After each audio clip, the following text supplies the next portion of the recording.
Hello, this is Bill Pitcock from Westlake Middle School, and I'm sharing my uh, IPLI Year 1 inquiry called Equitable Instructional Strategies for All.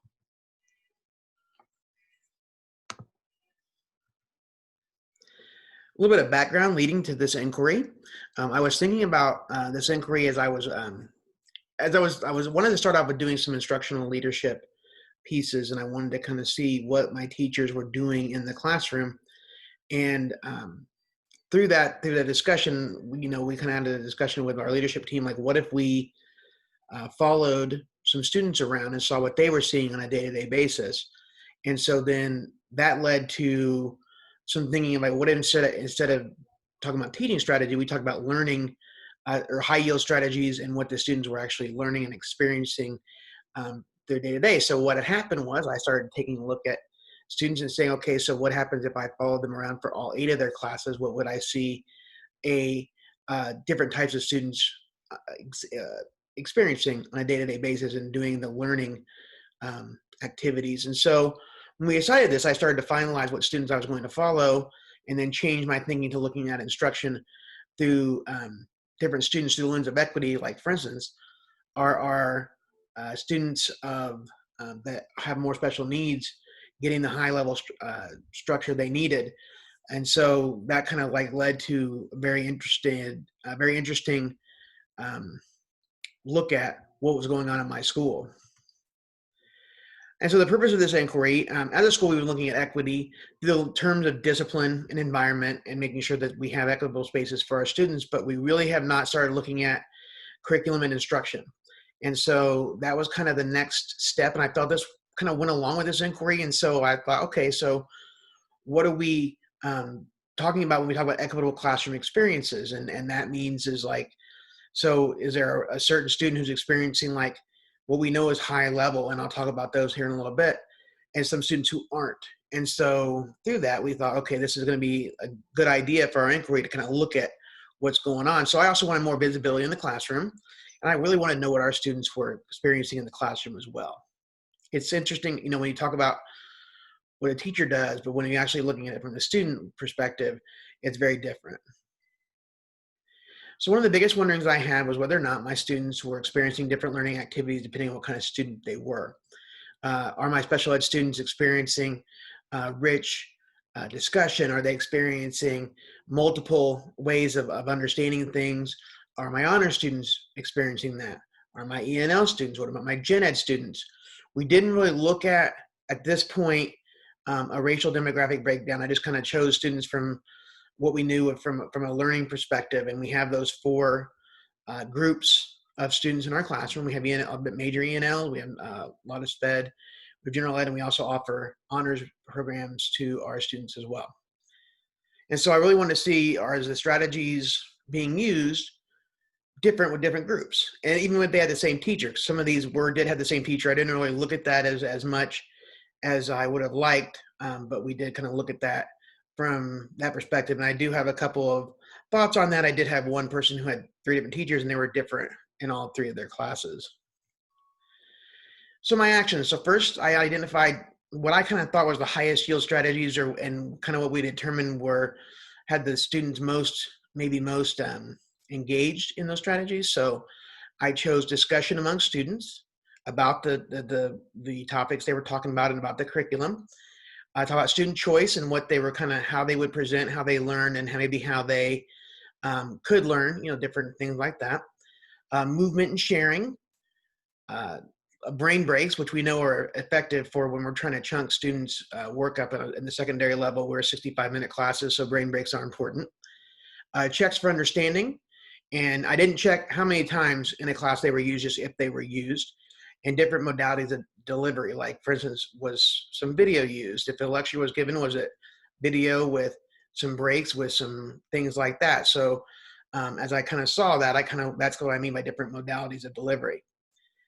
Second, I identified a wide variety of students to follow. I did choose 2 special ed students, 2 ENL students, 2 honor students, and 2 general ed students, and I did pick different genders, and I try to keep it racially balanced as well, although that really wasn't my focus of this inquiry. I created a Google form with the class, student, and strategies observed. And I created a schedule to get into all 8 of each student's classes over the course of 3 months. If you're talking about, there were 8 students times 8 classes, there were 64 classes I needed to get into. And I really wanted to give it a whole 64-minute period. So that was kind of difficult to get into the course of 3 months. But we did get it in before our corona closure, which I was happy about. I didn't do some parts of the inquiry that I wanted to, as far as asking about enjoyability of different strategies, but we may do that coming into next year for next year's inquiry. So data, every strategy had a maximum time of happening at 16. So because each of the groups section had 16, I chose 2 students from each category. I looked for instructional strategies and asked for intentional instructional strategies. I did ask for clarification if it was not clear during the lesson whether or not the teacher had planned on doing something. And so I went back and talked to them after the fact if they were planning on doing it, because a lot of these were different things we could put into SFS for evaluation. And here are my results. You can see the pink is special ed, the purple is E&L, the blue is honors, and the kind of dark red is general education students. So as you can see, our special ed students had the fewest in discussion, student choice, movement, brain breaks, checking for understanding, and the second lowest in different modalities. And then our E&L students are the second lowest in most of them as well. So the students who need the most strategies and the most interaction with learning actually are getting the fewest.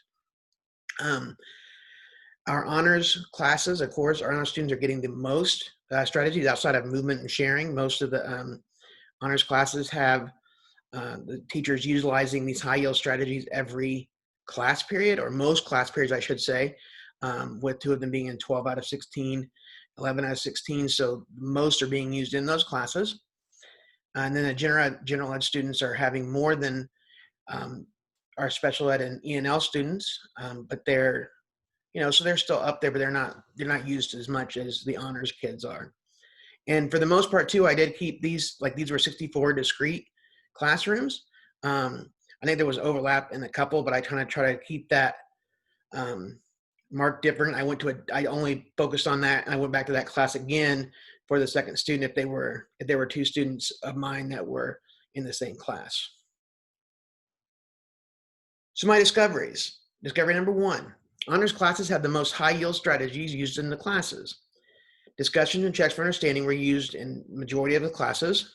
And the thing I noted from my viewing was that the students who also seemed to expect them, as if they were engaged in those activities on a high percentage or the high daily basis, they knew not only what to do, but it seemed like they were used to these strategies, because they just kind of, when the student had the discussion or they had, like, the students got up and did them right away. It wasn't like this, like the short-term wait or time or anything like that.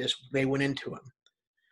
Discovery number 2, our students with exceptional learning needs are experiencing the fewest high yield strategies. And not only are they not utilizing the discussions and checks for understanding, the students who are E&L and special ed also do not have any scaffolding for the discussions and can opt out of the discussion and not participate because they kind of feel like, I don't understand how to do this, because they're not asked to do it enough. So then they're not giving sentence starters or sentence frames to start the conversation. And it also just seems like, so they get frustrated with the fact of what they want to talk about. And so there's no, like, they don't want to look also like they don't know. So it really is something to see, like, not only are they not doing them because they're not doing them, they're not used to doing them. And so it starts to circle around in a cycle. And my discovery number 3, that the most activity done in these classes that are supported for our special ed and E&L is done by the teachers. A lot of the activity in these classes are teachers reading a lot of notes, having the students write down notes, trying to make sure they're explaining every direction instead of letting the students try to do the work. I think they're very reluctant to give up that control of the class because they do feel like the students will struggle, and it may be something like it's not going well and they don't want it to not go well. And it could have been a function of me being in there, but I don't think so, because I think that's kind of what we've seen in a lot of supported classes in special ed over the years. So next steps. So one big next step is next year we are focusing on a PD with total participation techniques with our staff. I have been reading that book over the last couple months with the flip grid, with the flip chart with it, and I think we have got some teachers who are really good to go with that. And it's really focuses on equity and engagement and equity and activities for students working with our strategies.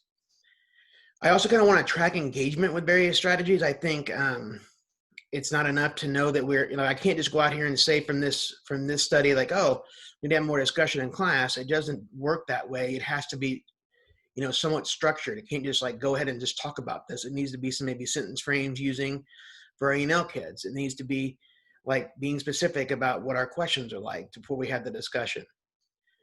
I also want to lead an equitable discussion. No, I do want to have that discussion about when we using high yield strategies are good for all students, and they should be experienced that throughout our classrooms. And finally, too, I think I'd like to survey our teachers and students about what they feel works best in helping their learning, and also what do they help enjoying. So I think sometimes it's a self-fulfilling prophecy of like, I have an activity, the students don't enjoy it, it doesn't work really well, but I like to keep using it. So what is my perspective as a teacher versus a student perspective and what works and what doesn't?